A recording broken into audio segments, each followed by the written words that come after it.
But even the governor would have had a hard time avoiding the latest outrage in Saipan.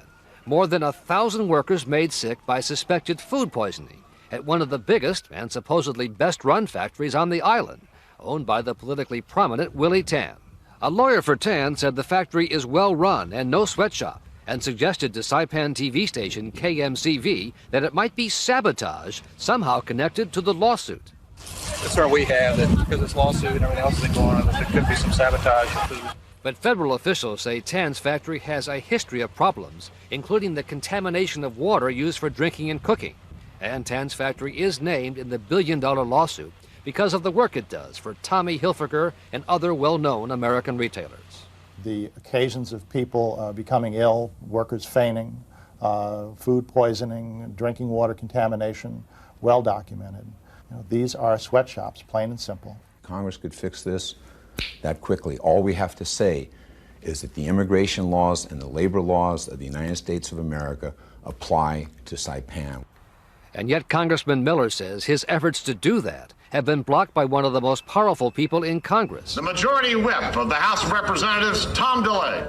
The number 3 Republican in the House, Tom DeLay. Thank you. DeLay and members of his staff took a Christmas holiday trip to Saipan in 1997, toured select garment factories and barracks, and then praised the island. And you represent everything that is good about what we're trying to do in America. In fact, when Steve Galster of Global Survival Network went undercover, posing as a garment executive, he heard all about Congressman DeLay from the Mr. Big of Saipan garment manufacturers, this man, Willie Tan. Tan, who owns the factory where the workers became ill, claims he is close to DeLay and boasted of the assurances he said the congressman had given him that the proposed laws on Saipan would be killed. Because Tom DeLay will never let it go. You're sure? Sure. You know what Tom told me? He said, Willie, if they elect me as a majority whip, I make the schedule of the Congress, and I'm not going to put in the schedule. So Tom told me, forget it, Willie. No chance. Sure a spokesperson for DeLay says it's no secret he opposes the legislation. And a lawyer for Tan says Tan was just exaggerating to impress a man he thought was a potential customer.